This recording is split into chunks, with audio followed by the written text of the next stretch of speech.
Hello, and welcome back to Conversations with Zendesk, where we explore new technology and trends in customer experience. Each episode, we speak with industry innovators and experts to hear their thoughts, unpack industry trends, and discuss the most important ideas around customer experience. I'm your host, Nicole Saunders.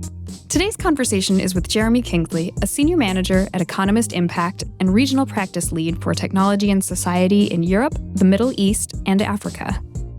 He leads a regional team of analysts and editors on policy research, consulting, and thought leadership programs exploring technological change and its impacts on society. Jeremy joined the Economist Group in 2017 from Nesta, the Innovation Foundation, where he oversaw the Challenges of Our Era research program and design of Challenge Prizes. He previously edited Nesta's magazine, served as a contributing editor at Wired, and has spent 12 years covering technology, innovation, and business trends as a journalist, researcher, and consultant for The Economist, the Economist Intelligence Unit, The Financial Times, Slate, Wired Consulting, and others. Coming up in this episode, we cover several topics related to AI, some of the ways that jobs may evolve, how to experiment with it responsibly, and the need for transparency, and how companies are using artificial intelligence. Stay tuned to hear our conversation. Well, Jeremy Kingsley, welcome to Conversations with Zendesk. How are you today? Good, very good. Thank you. Thanks for having us on. So glad to have you here. So you do a lot of research and writing in the space of AI. I'd love to have you tell us a little bit just about what are some of your areas of focus that you have been really thinking and researching about over the last couple of months. Sure. I have two hats, one of which is leading our work on strategic foresight, which is all about helping organizations think about the future and how it might play out. And the other is that I lead our research on tech and innovation, right? And so there is no greater tech and innovation trend that is impacting on the future at the moment than AI. So a lot of our thinking at the moment is focused on that, how the technology is developing, how it might change our economy and society, and what we should do to govern and shape its adoption. I understand from some of our previous conversations that financial services is one of the areas where you've seen some of the earliest innovation and adoption of AI technologies. Can you tell us a little bit more about what you're seeing there and why is that the industry where that is starting to kick off the most? Finance has always been a industry that's been an early adopter of AI and technology in general, right? Companies in that industry already have lots of data. They employ lots of data scientists, and they're working on these sorts of problems, the sort of problems that AI can help with, like fraud, for a long time. And there's incentives to do so. There's, just to save money, to stop losing money, to crack down on money laundering and things like that. These are things that, 90% of money laundering goes undetected. And so AI is hugely beneficial at doing that when you can spot patterns and you can start to see how things are differing from that. So you see a lot of use, and you have done for several years now, in fraud, sorting legitimate from fraudulent transactions. You can draw on decades of data on customer purchase habits, etc. And all of that is saving banks money, and also offering better customer experience, right? That you're sort of not blocking as many legitimate transactions as you go along. And there are other areas as well, right? They're using data from customers to predict credit risk. Huge rise in using non-traditional forms of data to assess credit worthiness of people and give cheaper loans. And then dipping their toe into generative AI like everyone else. Are there things that you have seen come out of that industry so far that have had ripple effects for other sectors or other kinds of businesses? AI has been used in businesses across the board for a long time, right? It's in social media feeds, it's in our product recommendations, in translation, voice recognition, etc. And it is now capturing the attention of a lot of different businesses who are not as data heavy because of tools like generative AI that open up all this unstructured data for them to play with. And this is, presents itself as a bit of a more obvious opportunity and risk for businesses to take advantage of. So we're seeing a lot of businesses thinking about how they can take some of these generative AI models, complement it with their own data, right? Fine-tuning those models, making models that are better suited to their particular purposes, niche purposes, maybe tailored to understanding the jargon or processes of what they do. So we're seeing individually a lot of companies doing that, but also a lot of companies looking to cater to the particular needs of different industries. And so we see that mostly in sort of back office functions within businesses. That's where we see most of the activity, most of the job disruption in the short and medium term. So thinking about the financial services sector, we're dealing with money, right? And so I understand that there are really high needs for data regulation and privacy in that space. Tell me a little bit about what is happening right now around data protection and regulation in the AI space. Well, I think we're seeing a big shift in the way we think about the data we share online, right? I mean, it just in a consumer context, people have been sharing data in return for free services like social media accounts and email and free maps and things like that. But now there's a sort of different kind of exchange going on, right? Companies, the sort of open AIs, the large language models of this world, they're taking your data to train these AI models that you don't necessarily get an immediate return from, right? It's often those services that you have to pay for, and people might worry that they may be even sort of automating them out of a job, right? By its ability to imitate what you do. So value exchange is like a really interesting question. That means that regulators are waking up to think about, well, you need to be clear on and transparent on how you're using people's data, right? I mean, consumers are waking up to it, but regulators are playing a role in ensuring customers have a meaningful choice on how their data is used, and that companies are transparent in what they're doing. Have you seen any companies that are doing a particularly good job of being transparent with those things? Because I imagine every organization is trying to figure out what is the best practice. Any examples that you would point to in the industry? I don't think it's rocket science, right? To be clear on what data you're using, right? It's just to say whether this is data that we're going to be using to train an AI model, or whether you're using an AI bot and you need to disclose that. It should be clear to customers what you're doing with the data. Then on top of that, there are going to be much more stringent requirements from a regulatory perspective on when data is actually used to make decisions, and that in a finance context becomes particularly challenging. And companies have found themselves in hot water a number of times. Apple's an example of this. Apple was accused of gender bias in extending some of its credit lines that are found to be offering more credit to men than to women, right? And that actually comes up against a pretty clear set of regulation. I mean, companies are not allowed to discriminate. Existing laws cover that, right? Mm-hmm. But the trouble is explaining why an AI makes the decision it does, and it might not even be clear to the providers of that AI the biases in the data, right? But from a regulatory perspective and a consumer perspective, you want to have recourse to understand how a decision is being made and to make sure that it is fair. And that's a big part of what regulators are thinking about when it comes to AI. It's about ensuring that the process is transparent, and it's also explainable if things are going to be these high risk applications or sort of high important applications like credit scoring. That's a great example. And I think it points to the need to have checks and balances with these technologies and make sure that you have QA processes.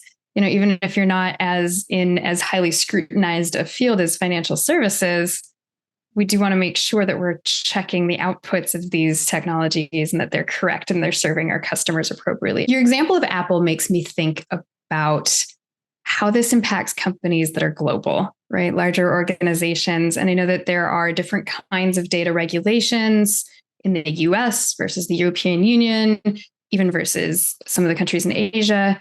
Can you speak to me a little bit about what some of those approaches are from different countries and different regions of the world? I think there's the pace of development of AI and the sort of diversity of risks that it presents poses a huge problem for regulators, right? So there's a whole spectrum of risks that they're worried about, from bias and data privacy and security through to job displacement, misinformation, through to big questions about existential risk. And so regulators are scrambling with quite a few different responses to some of these questions, including data protection. One view is, we have a lot of laws already that cover this. We don't need AI-specific legislation. We have laws against discrimination. We have laws to enshrine privacy. Doesn't make sense to regulate a technology specifically. And so a lot of that does cover some of our existing thinking around data protection that companies will be used to. The same things broadly apply. On the other end, you have more AI-specific legislation. That's the approach of the EU. And so there's an AI Act, which has been years in the making and is nearing completion now. And that is regulating by levels of risk. So if you're entering as an organization, you've got to be thinking about what level of risk is relevant to your operations, right? Within that framework, the highest risk applications of AI are just going to be banned out, right? That's things like predictive policing or emotion recognition and things like that. But there is a category of high risk applications where there is a risk to safety or a risk to human rights, as they see it, that AI's use and data's use has to meet certain requirements around transparency and explainability. So those are things like hiring and credit scoring and decisions that will impact people's health.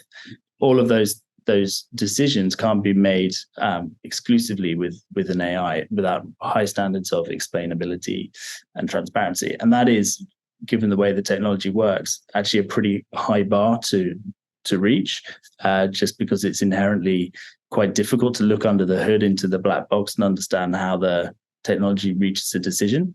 So that's going to be a big impact to when it comes online in a couple of months, maybe, that companies will have to think about what they're doing. When it comes to thinking about it from a business perspective, you've got to wonder what legislation you're going to be having to adhere to if you're a global business. There are different regimes around the world. Previously, it's been the case that the EU has a what's called a Brussels effect, that it has influenced the way companies operate right around the world. Companies just find it easier to just adhere to the strictest regulations, so they don't have to have different products in different markets. And regulators tend to actually just follow the model that the EU takes. But there's a lot of controversy around it. There's a lot of feeling that maybe the EU is overreaching with some of this legislation. Maybe they'll go too far, and you could end up with quite a fractured regulatory environment, which make it quite a lot harder for companies to operate. Train your models this way in one place, have these transparency requirements somewhere else. So it's something that companies are going to have to be paying a lot of attention to. It can be a bit of a regulatory headache. Ready to take your customer experiences to the next level? Build lasting relationships with Zendesk's complete customer service solution so that you can exceed every customer's expectations. Sign up for a free trial at zendesk.com.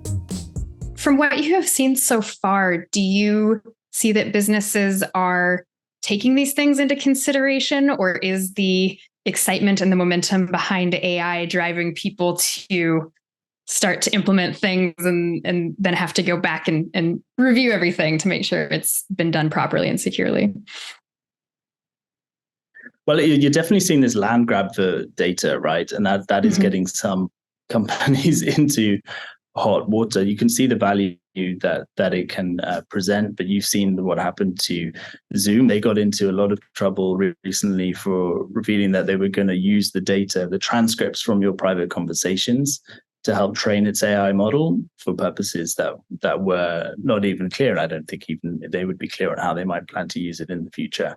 And that caused a pretty strong consumer backlash, right? And they walked it back quite quickly, to their credit. So you can see that there is a line that consumers are drawing themselves, let alone where regulators want to to step in.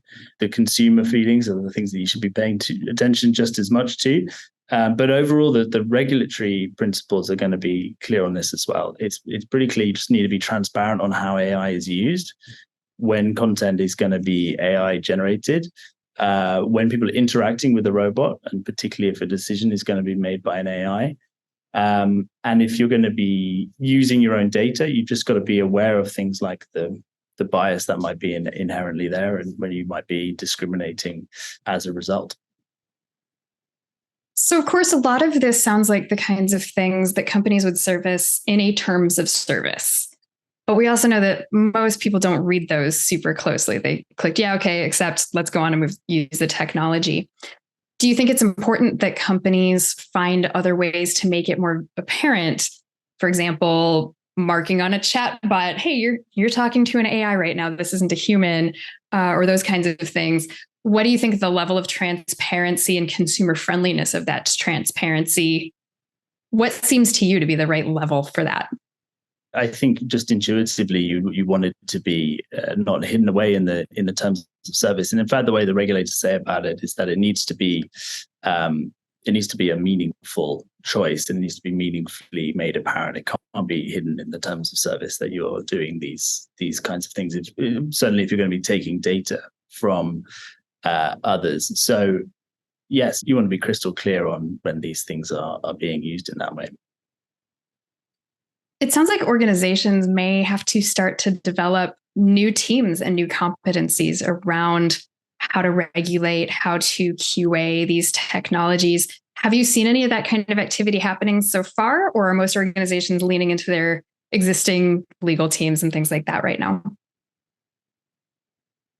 We're certainly seeing that the compliance aspects are a big headache for companies, particularly multinationals that are working across borders. And these things normally ladder up to chief data officers and chief legal officers working together on these issues. So I wouldn't say it's providing new teams, but it is top of the agenda. So through your reporting and through all of your research, you get to interact with a whole bunch of different organizations that are using AI. What are some of the most compelling or interesting things that you have seen to date? I think we're still at this really early stage with AI adoption, right? Where I think we're seeing companies take it off the shelf, they're figuring it out, they're experimenting, and actually very little of that is still public, at least when we're talking about the generative AI that is capturing everyone's attention.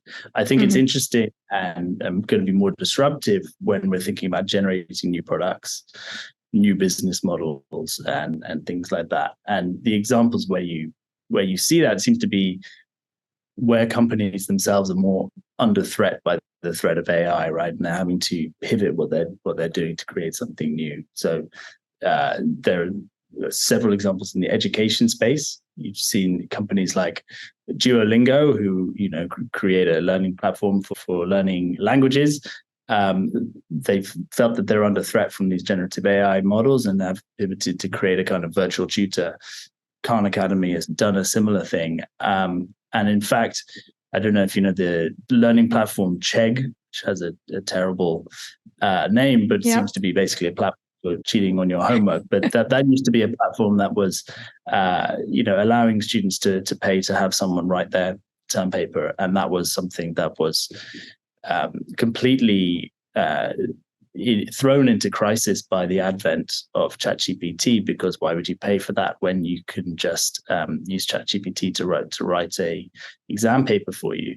And so they lost 50% of their stock value and disappeared into the ether until they realized that they've got all this incredible data that they can work with, right? They've got years and years of creating term papers and answering questions from students. And so what can they do with that data to create a kind of a virtual tutor? And you think about how the education system might be changing in that actually term papers are not going to be how students are going to be assessed. What really matters is new ways that they will learn. And so they've set themselves up to actually ride that wave of disruption in a more interesting way. All those companies who are thinking about how they actually rethink quite more fundamental business models and generate new products is going to be where we see more interesting innovation. So it goes a lot beyond just gaining new efficiencies, making chatbots better, and really, as you said, fundamentally rethinking how you're operating and how these technologies might influence that. For me, it's going to be really interesting to see in time how we re-engineer industries around AI, right? I mean, if we think about big systems like education or healthcare, these systems that have been quite slow to actually transform as a result of technology, we have this incredible technology that can, in education, to use education again, deliver personalized learning, right? Understand individuals' needs, their learning gaps. It can understand their learning styles. But our education system isn't quite equipped to deal with that, right? It's still teachers in front of students in a classroom that look the same as they did 100 years ago. So some of this disruption that we're seeing, realizing that we need to change how we do exams might jolt us into rethinking about the bigger picture a bit. And that's going to require innovation around not just the technology, but the way we think around the coordination of the wider system. So that's what I'm really excited to see, what we might actually do in areas like education and healthcare and things like that in the future. It sounds like there could be a lot of really significant ripple effects from the technology in terms of not just how an organization operates, but really how the whole system works. We've heard a lot of different concerns about AI. Some of them are real, some of them are exaggerated. Based on what you're seeing, what are you worried the most about in this space right now? I think there are very real worries that pre-exist the conversations around generative AI, around bias and discrimination and privacy, security, that shouldn't be treated differently now. And I think we know what to do about those, and we should act on them. I'm less concerned about the bigger risks that people talk about existential risks and robot takeovers. I think we're a long way from that. Probably most concerned about the stuff that's in the middle, which is around misinformation and disinformation. If I look at the power of the technologies around generative AI, it is mostly in the ability to make stuff up and to just generate content at scale, and used in the wrong hands, that can have extremely worrying effects. And I think that's probably where regulators need to speed up the most, to pay attention with the election in the US coming up and elections around the world. This could be a really powerful force to reshape our world in some pretty nasty ways when we erode our ability to tell good information from bad. Do you think it will be disruptive to your industry? Are you worried about your job getting replaced by an AI? I'm not so worried about jobs disruption. If you look at the way technology automation usually goes, you tend not to see these large employment shocks, right? Jobs evolve, new ones emerge, and the net effect is pretty minimal. AI will come and automate a percentage of your job and augment your job in interesting ways, and probably actually make things more interesting. I think to your question about the publishing and information industry, I think there's a lot of interesting stuff going on there. But people will always value facts and original reporting, which is something that AI will still for now struggle with. I agree with you. I think that those technologies really do have the potential to make a lot of jobs more interesting, better, right? And my hope is that many organizations will use the efficiencies that AI can drive to free up people to do more meaningful work, maybe do more complex work, expand the capabilities of the business. So it's not just about cost savings, but really about how can you take the workforce you have and do more with it. It's something that you see all the time, right? If an AI boosts your productivity, you can cut workers, or you can use it to produce more. If you make something more efficient, we tend to actually do it more, and those jobs change, and they get usually at a higher order of creativity, and hopefully you'll see that more jobs will emerge in the future. As I said, that is the way it usually goes, right? If you see Even when we can automate things quite substantively, it doesn't necessarily mean that we do. When ATMs were first introduced, right, in the 1980s, it put bank tellers out of a job. But actually, the number of bank tellers increased because banks found that they could open more branches because it was cheaper to do so with an ATM. And they would have tellers to do the more complex, higher order tasks on site. And so you actually ended up more of them, right? The same is true of accountants, financial analysts. We have many more of them than we used to decades ago, despite the fact that work has been automated. So work changes. And I don't expect AI to be any different. Those are excellent examples and really great points. And I hope that leaves everybody feeling hopeful. I know that it's been a big question in the space of customer support. And a lot of people are wondering, is AI going to put support agents out of work? And I certainly am increasingly seeing a lot of talk about, well, how can we repurpose the agents that are doing routine tasks and bring them into the more complex things? Because there's always going to be a level of engagement that the bots can't do and that you're going to need a human touch for. Certainly in that context, right? I think that's absolutely true. When I'm saying that's always the way it's been, there is an assumption that that's the way it's always going to be. There is a question of whether AI is different, right? There is more and more that a computer can do.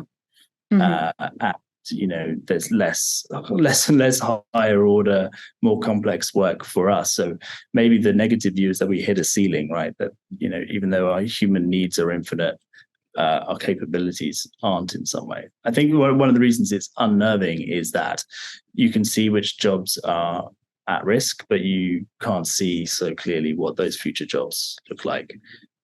So I realize it creates unease for people, but the historical precedent should be that jobs will change and hopefully get richer and more interesting. But we'd have to shape them to do that, right? I mean, another thing to say about job disruption is that even if we can automate jobs, doesn't mean that we will or we should, and that values come into play as well, right? We can automate much of the work that nurses do and teachers do very easily, but we choose as a society not to do that. Because we value the human touch. There's a sort of coaching element or other aspects to that are important to us, to our society. And so it's up to us to shape it that way. And, in fact, you also see it in the writers' strike in the US at the moment, that there's a role for unions to play and organizations like that to fight for the importance of the human aspect of what they do. So that there's AI is a big component in the writers' strike at the moment. So people will fight for their share of the spoils of automation, and we as a society will shape jobs that make AI work for us. It's key to remember we do have a role to play as consumers and as workers in shaping how these technologies come into play in our space. So we've talked a bit about different industries, the direction AI is going, some regulatory pieces, and a lot about how this might disrupt jobs. This is a lot for businesses to be thinking about. If you were in a room full of industry leaders and they were asking you, what should we be focused on? What should we be thinking most about? Are there any key things that you would recommend people be making sure they're paying attention to as they're thinking about bringing these technologies into their businesses? The one thing they should be doing is experimenting with this technology, right? I think that there is some disruption that is going to be inevitable in all sectors, but they should be doing it carefully and responsibly as they do it, right? Generative AI particularly throws up all kinds of opportunities to throw unstructured data at it, see what you can do with it, see what it can reveal. You should do that, right? And think about how your business could be disrupted from first principles with this technology. But ultimately, the innovations that you come up with are going to have to be useful, or don't bother with it. I think there are some limitations to generative AI in particular that we will hit, right? The technology still has huge limitations in hallucination and so on. That's a real problem. From the sort of regulatory angle and in terms of thinking about doing this responsibly, I think, as we discussed, there are some pretty key and pretty clear things that they should bear in mind, which is to be transparent and to be clear on how AI is used, when it is used, and be aware of the quality of the data you're using. Be respectful of privacy. Ensure that data capture is opt-in. People are showing an increasing resistance to being scraped and so on. So I wouldn't build a business that relies on scraping your data on the sly without permission. So it sounds like what we need to be doing is experimenting, doing it responsibly, doing it transparently, and being ready for some bigger seismic shifts that are going to be the downstream impacts of these technologies.